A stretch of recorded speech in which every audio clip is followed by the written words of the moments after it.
In the automotive world, there are street cars and there are race cars. And then there's this, the Acura NSX. A super performing street car developed with a clear intent to go racing. So when it came time to enter the GT3 ranks, transforming the NSX into a pure racer didn't force Acura back to the drawing board. In fact, the NSX GT3 Evo's space frame and engine internals are identical to those of the road-going car, meaning they're also built in the same factories. Better yet, you can also purchase both. So despite its comfy interior and compliant chassis, the Acura NSX shares a lot more with its race-winning counterpart than you might think. Let's see how they stack up.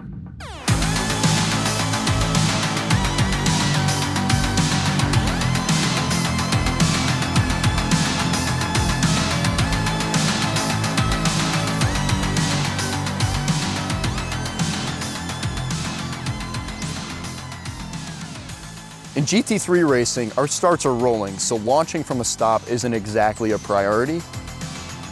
As you can imagine, the NSX's extra torque, 9-speed dual-clutch transmission, all-wheel drive system, and launch control will definitely give it the upper hand in a drag race. So launching the NSX GT3 Evo is quite a bit different than the Acura NSX street car. What I have to do, since I have a hand-operated clutch, is grab that clutch, flip it into gear, and then build up the revs all the way to red line. Once I'm on the rev limiter, I dump this clutch and away we go.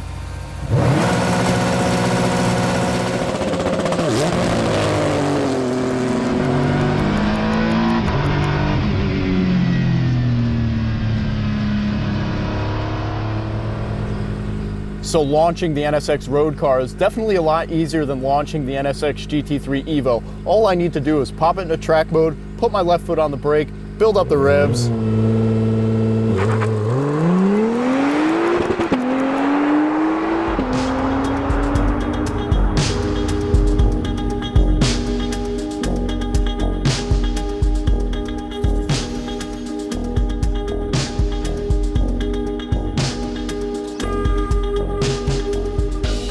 The NSX I'm driving today is fitted with the optional carbon ceramic brake package, which can much better withstand the intense heat of racing conditions.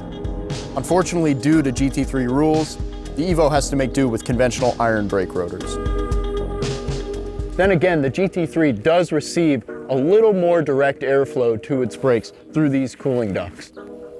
We have slightly larger front rotors, slightly smaller rear rotors. That size difference really doesn't mean anything. These brakes don't need to last a very long time.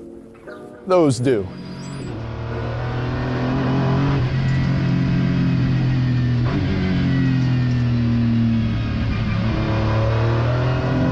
So despite not having the same carbon ceramic brake package that we have in the NSX road car, what we do have in the NSX GT3 Evo is motorsport tuned ABS, and it just provides so much stopping power, so much confidence, even on these iron rotors.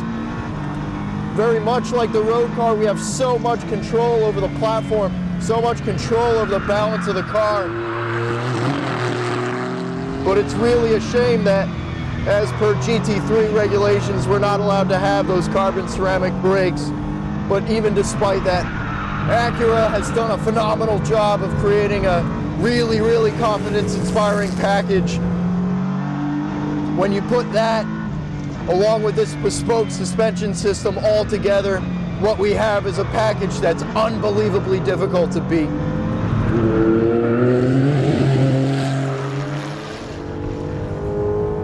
So on this particular NSX, we have the optional carbon ceramic brake package, and this thing just stops exceptionally well.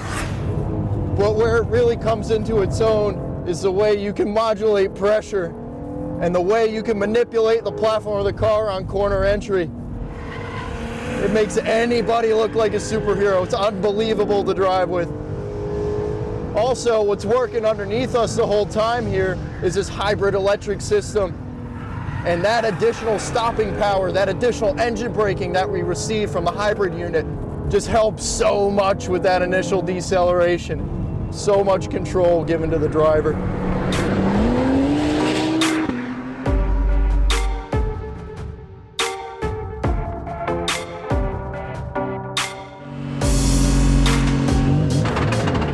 Driving a race car, especially at race speed, isn't particularly easy.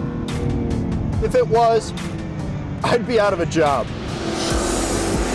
From the heat, the noise, not being able to use the bathroom, driving a race car is a physical thing.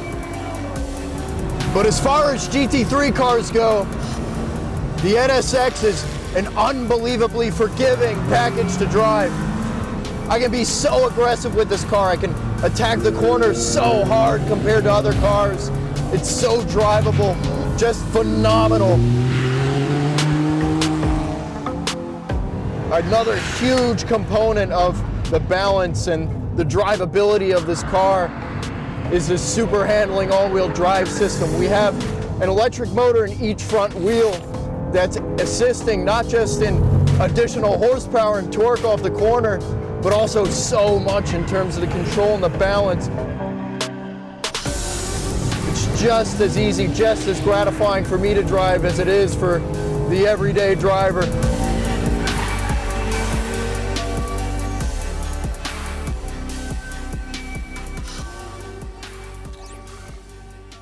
All right, so here's the moment that we've all been waiting for. We're gonna compare lap times between the NSX street car and the NSX GT3 Evo around a racetrack. Now, obviously, the NSX GT3 Evo is gonna be a lot faster than any other road car you're ever gonna put around a racetrack.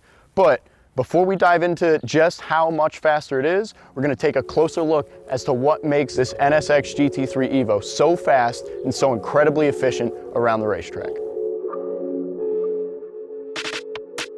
The NSX GT3's curb weight checks in more than 950 pounds less than that of the road-going NSX.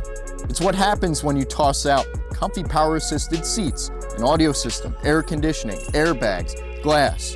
Well, basically the entire interior, as well as a slew of additional regulatory components required by anything eligible to wear a license plate. Though the NSX's suspension componentry is undoubtedly cutting edge, it still needs to be forgiving enough to soak up potholes, speed bumps, ruts, and generally terrible pavement. On the other hand, the NSX GT3 Evo's bespoke suspension systems are designed exclusively for race circuits. So despite being about as wide as a lane of traffic, what really makes this NSX GT3 Evo faster than its road-going counterpart is aero. It makes about 500% more downforce than the NSX street car. 500%. So with that expectation in mind, let's see what that translates to in terms of lap times on the stopwatch.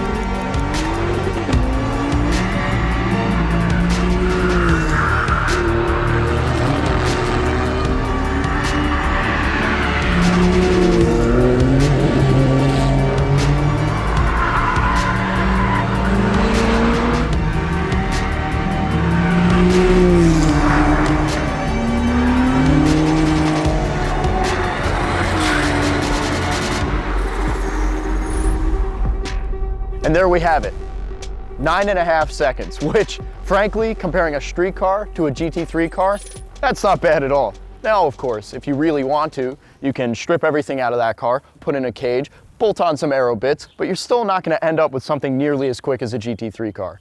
It won't be road legal, and you can't take it through the drive-thru anyway. Now that we know about that undeniable DNA link between the GT3 and the NSX street car, we're gonna level the playing field the only way that we know how. A Le Mans start.